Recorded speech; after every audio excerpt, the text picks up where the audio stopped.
Hello, everybody. And the time has come for me to add another body of water to my house. Believe it or not, this is a 40-gallon Tough Stuff stock tank. And believe it or not, this one will not have shrimp. In fact, we will purposely try to keep shrimp out of this tank. So let me explain. On my website, markshellyaquatics.com, I sell pillow moss, and it's really not ideal for me to pull it directly out of the tank. So what I've been doing is when I pull moss out of the tank, I've been keeping it in buckets. 5-gallon buckets like this. I'm always swapping moss in and out. The water in the bucket goes bad, I gotta rinse it out, and it's just been a big pain in the butt. So I'm setting this up as a moss factory. The original plan I had floating around in my head was to buy maybe 2 stock tanks and cut one in half and piece them together, because I wanted to have a planter and grow a plant hydroponically. I have not decided what that is. But this is my guppy pond I have, and this is an Anubias growing immersed in my filter. And so I wanted to recreate this nicer, easier to deal with, and on a smaller version to have my moss factory in. So I was at the Tractor Supply, I found this, and I was looking, I was like, oh, that's gonna suck, that's a lot of waste, and that's expensive buying 2 just to cut up one. But I was like, oh, that seems like so much work and pretty difficult to pull off. Well, I was super excited when I found this. Look at this thing here. What it is, it's a livestock feeder that it's a hook and feed that you can hang a feeder on the fence to feed livestock. And I was like, you gotta be kidding me. When I saw this thing, I was super I was excited, like, oh my God, that is beautiful. Just look at this. Boom.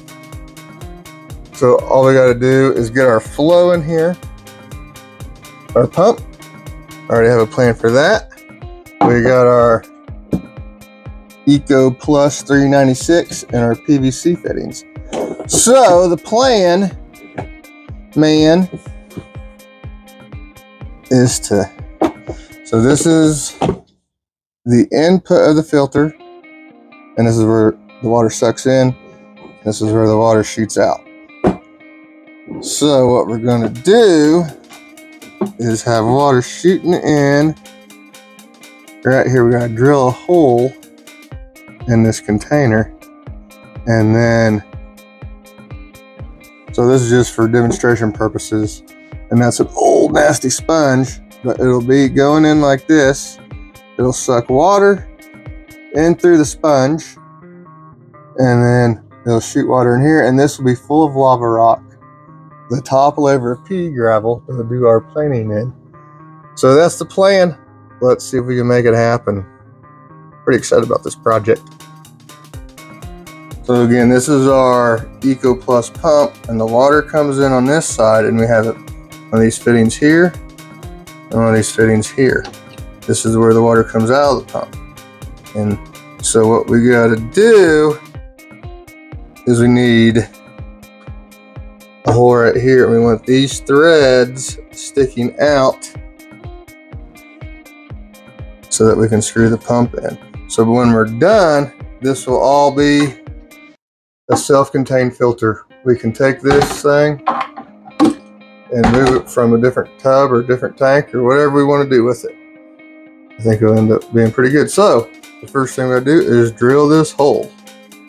So when you're deciding to use what drill bit to use, you want to make sure you get the drill bit as the same size, and you don't want it to be too big because that's bad. You want it to be super snug so you just barely get it in there.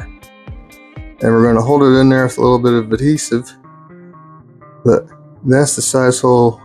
And for this particular piece, we're using a 3/4 hole bit. So we want to make sure we get it high enough up, but we want to get it low, and we can't get it too close or the pump won't fit.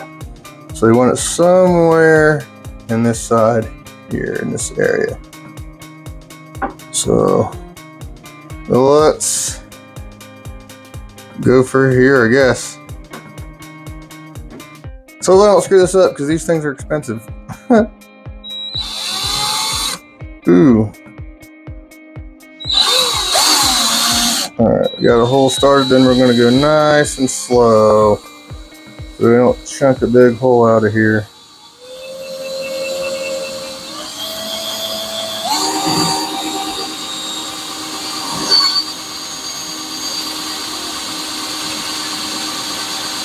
You don't want to push too hard. You want to just let the bit do the cutting so you get a nice clean hole.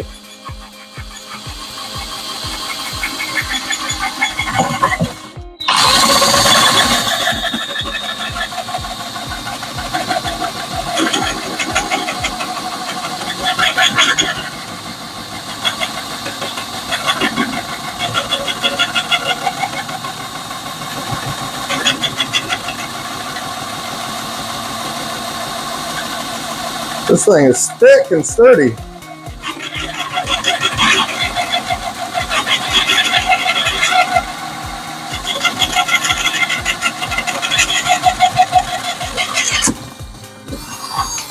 There we go, and we're through. That's a nice clean hole, really. I'm gonna try to clean it up a little bit.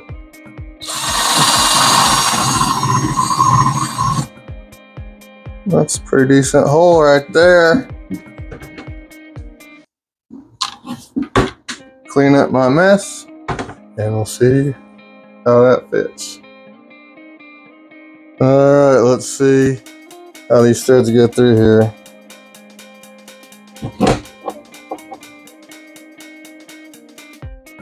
Look at that, I even have to screw it to get it through, so that's as good as the holes we can get. I made it, the hole is perfect. Just gotta get it in there. I was gonna use adhesive, but this hole's so perfect, I don't think we even need to. Just gotta get it threaded in there so it's not cross-threaded too bad. Cross-threaded a little bit. But that is really working pretty good. In fact, I'm gonna have to get a pair of pliers to twist it in there. It's super tight. That's perfect. Well, that turned out even better than I'd hoped. Like I said, there's no need for adhesive to even be used. I had to use channel locks to screw that down in there. That's such a tight fit with that hole I drilled. It's perfect. Perfect. So now let's see. Let's put the pump on there. Okay, so we got our pump. Our little fitting here. Now we just gotta get it on here.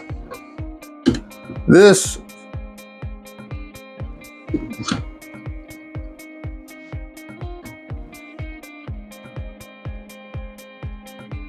and then we have that. And there we go. Just to show you real quick. And then this side, the input side, put another one of these on here. Then we'll cut this to size. I'm just going to have one sponge on this and drill holes right here. And then there'll be a cap right here. So the final filter will look like this. Then we're going to put some spray bars in here so it's not just all gushing one spot. So I'll work on that. Okay, so when we measure the intake part, we got the pipe attached. We run this all the way down to here. And then we take off the pipe and we want to cut it right here where my finger was.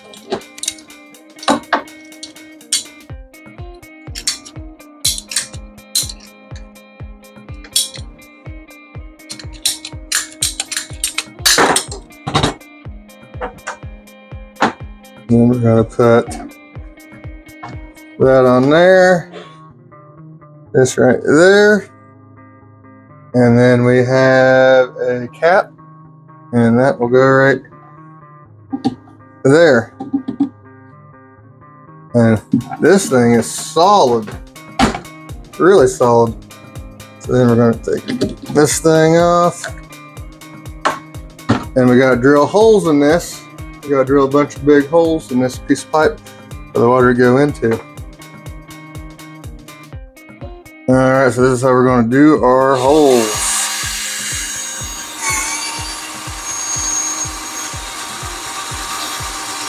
Nice and easy.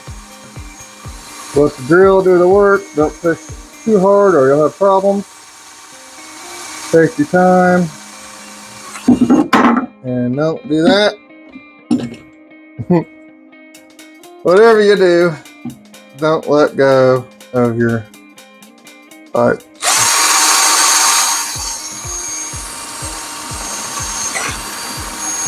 And the through, then we go through to the other side.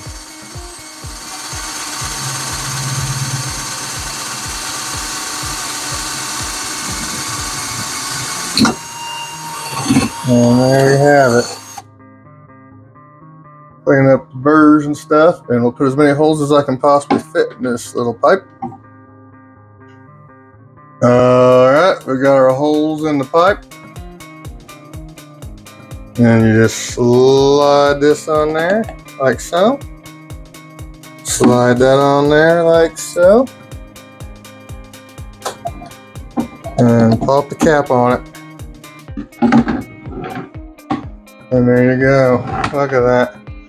Okay, so now we're going to put some spray bars down here at the bottom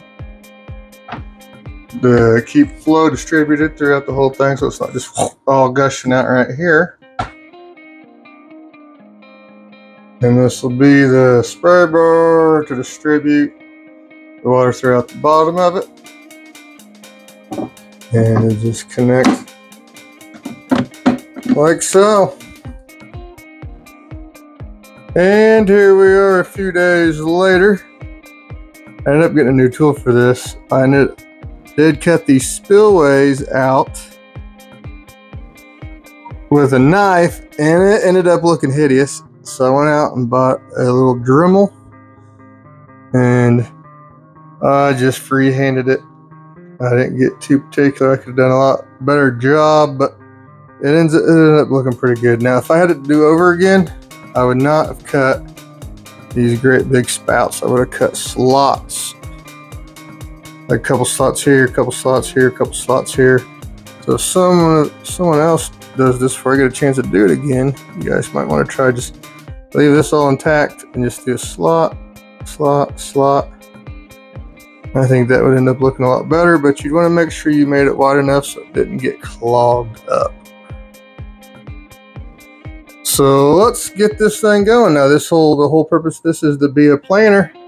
And look what we've got. Look at the plants we've got over here. Nerve plant, I believe is the common name.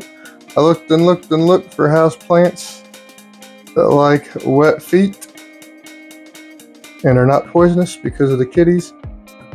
And we got a red variety. The scientific name is Tiffotonia. They don't get too big. I don't want anything that's going to get too big or be poisonous. And it likes the water, so hopefully this works out. Alright, and now we're adding the lava rock. This is just your typical lava rock you find in the landscaping. Same thing as like Seachem Matrix. It's the exact same kind of stuff. Volcanic rock. Of course, this will provide all the biomedia that we'll need. The sponge that will be here will be the mechanical filtration. Then this will be the bio. And we're not done adding. We're going to fill this all the way up to about here. Then we're going to do a top layer of pea gravel.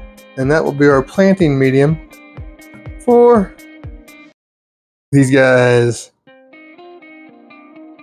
And here we are with the lava rock. That is a ton of lava rock. In fact, I'll go ahead and pick this up and move it to the pond before we do our cap of pea gravel. Alright, so then we have a nice layer of pea gravel on top of the lava rock, and what this is these are terrestrial plants we're growing in here, and that means we just need the roots wet. We don't want the crown of the plant wet. So the plants need to be up here and the roots down here, and the water level is going to be somewhere down in here, the bottom of the spillways. Yeah, we're going to end up dropping some rocks in there. That's all right. It happens. But so all this is the lava rock is our biomedia for our pond and whatever critters we keep in here to keep it all cycled. The sponge that's going to be on there will also help. My brand new sponge will be coming in tomorrow.